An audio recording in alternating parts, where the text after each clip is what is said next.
WhatsApp guys, நான் ரெக்கார்டிக்காது பேசிட்டு இருக்கேன். இன்னைக்கும் நான் கதையோட வந்திருக்கேன். ஃபர்ஸ்ட் நான் விடுக்கதை சொல்லிட்டு கதையை சொல்லிட்டு திரும்பி விடுக்கதை சொல்லிடுறேன்.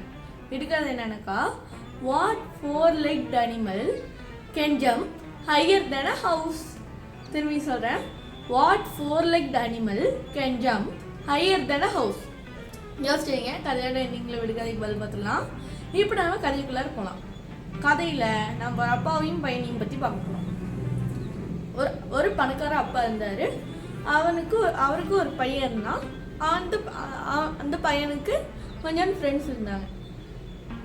அந்த அப்பா வந்து அவங்களுடைய பையனை பார்த்து, டேய், உங்கள் ஃப்ரெண்ட்ஸ்லாம் கெட்டவங்கடா, உன்னோட பணத்துக்காக தான் அவங்க வந்து சேர்றாங்க, நீ அவங்களுக்கு பணத்தை செலவு பண்ணாத அப்படின்னு சொல்லி சொன்னாங்க.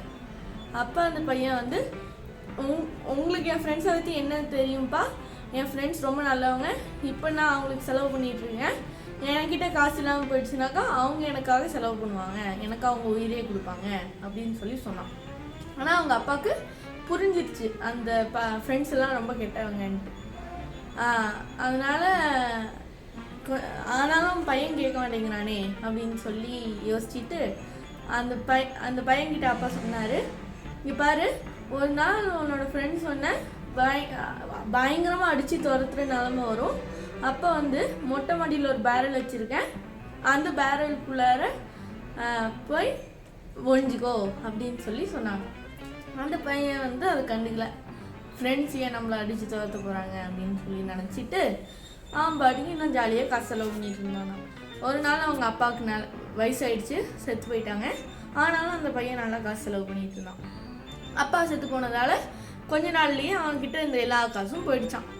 அப்போ அந்த ஃப்ரெண்ட்ஸ்லாம் இருந்தாங்களே, இவன் வந்து அவங்களுக்கு காசு செலவு பண்ணாங்கல்ல, அதனால அந்த ஃபேவரை ரிட்டர்ன் பண்ணணுன்றதுக்காக அவங்க ஃப்ரெண்ட்ஸும் கொஞ்ச நாள் அவனுக்கு காசு செலவு பண்ணாங்களாம். அதுக்கப்புறமா அவங்க ஃப்ரெண்ட்ஸ் வந்து, இங்கே பாரு, நாங்கள் வந்து உனக்கு நிறைய காசு செலவு பண்ணியிருக்கோம், அந்த காசு எல்லாத்தையும் நீ எனக்கு ரிட்டர்ன் கொடுக்கணும், இப்போவே ரிட்டர்ன் கொடுக்கணும் அப்படின்னு சொல்லி சொன்னாங்க.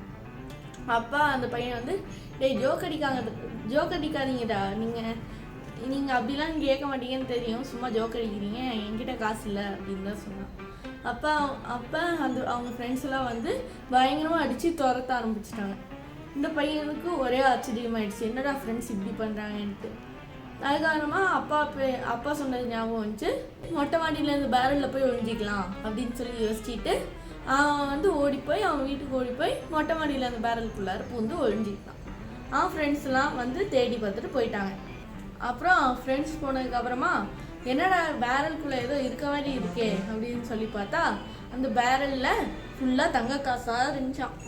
அப்புறமா ஒரு நோட்டும் இருந்துச்சான்.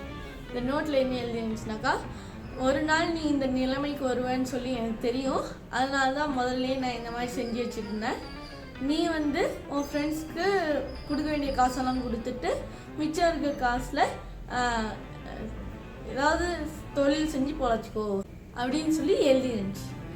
அப்போ அவனும் வந்து அதை பார்த்த உடனே, அப்பா சொன்னது கரெக்டாக, இந்த ஃப்ரெண்ட்ஸ்லாம் வந்து என் காசுக்காக தான் சேர்ந்தாங்க அப்படின்னு சொல்லி யோசிச்சுட்டு அவங்களுக்கு கொடுக்க வேண்டிய காசை கொடுத்துட்டு எக்ஸ்ட்ரா ஒரு 1000 கொடுத்துட்டு, நீங்கள் இனிமேல் இந்த பக்கம் தலையை வச்சு படுக்கக்கூடாது அப்படின்னு சொல்லி துரத்தி விட்டுட்டு அவன் வந்து ஒரு பெரிய பிஸ்னஸ் மேன் ஆகி இப்போ கோடியாக சம்பாதிச்சிட்டு இருக்கானா.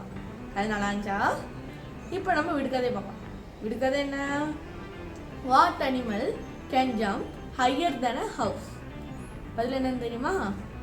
Any, because house can't jump. கதையும் விடுக்கதையும் பிடிச்சிருக்குன்னு நினைக்கிறேன், நல்லா சிரிச்சிருப்பீங்கன்னு நினைக்கிறேன். நாளைக்கு இன்னொரு கதையோடு பார்க்கலாம். தேங்க்யூ, பாய் பாய்.